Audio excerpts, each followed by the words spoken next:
Hi all and welcome to another video of our What Is series. This is I think number 6 or 7 in our series.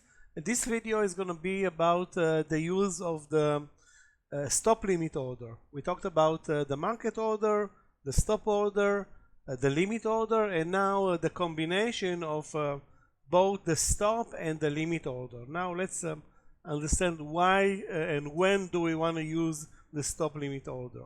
First of all, stop limit by definition is first a stop order and then it has the limit. So it has some limitations on the stop order, but being that it is the stop order, this order executes only during market hours, again 9:30 to 4 p.m.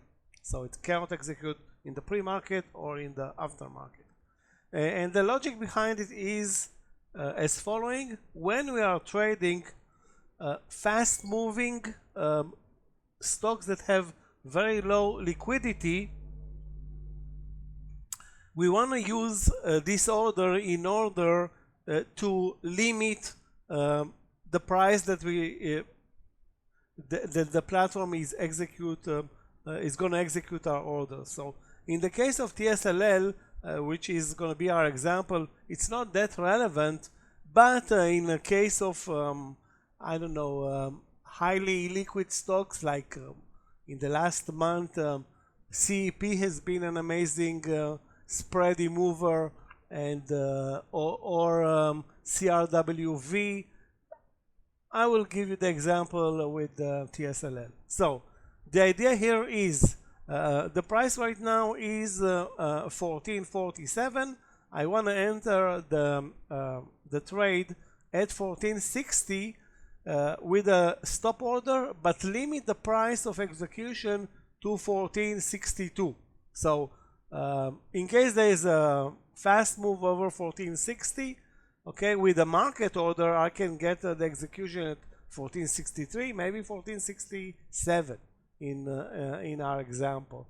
Right now with the stop limit order, basically all I'm telling the platform is please execute between 1460 and 1462.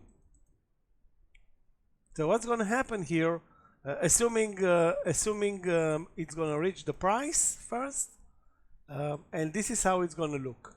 So it's going to start buying at 1460, and I won't pay more than 1462 for the position.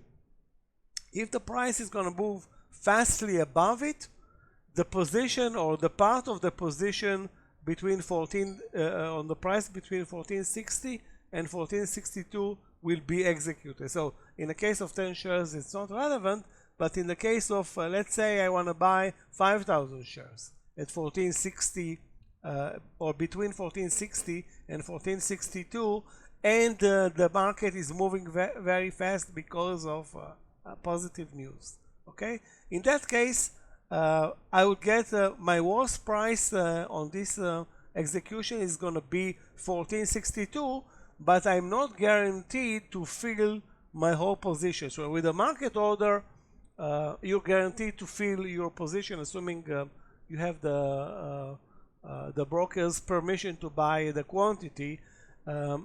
In this stop limit order, if the market moves or the price moves above 1463, that's it. So the position captured between the price of 1460 and 1462 is going to be my position. If I'm not canceling the order, okay, and I'm leaving it at in the platform, if the price goes to 1470 and then comes back under 1462, the rest of my position that wasn't filled because the market moves higher is going to be filled. I hope it was clear. If not, you know our email, the Charts Maverick in one word at gmail.com. Also remember, which is again the purpose of this order, to trade low liquidity, fast moving stocks or markets. If you trade the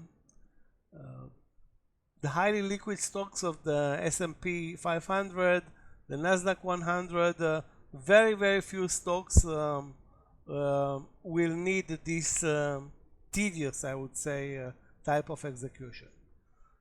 Thanks a lot, guys, for being with us here, and see you in our next video.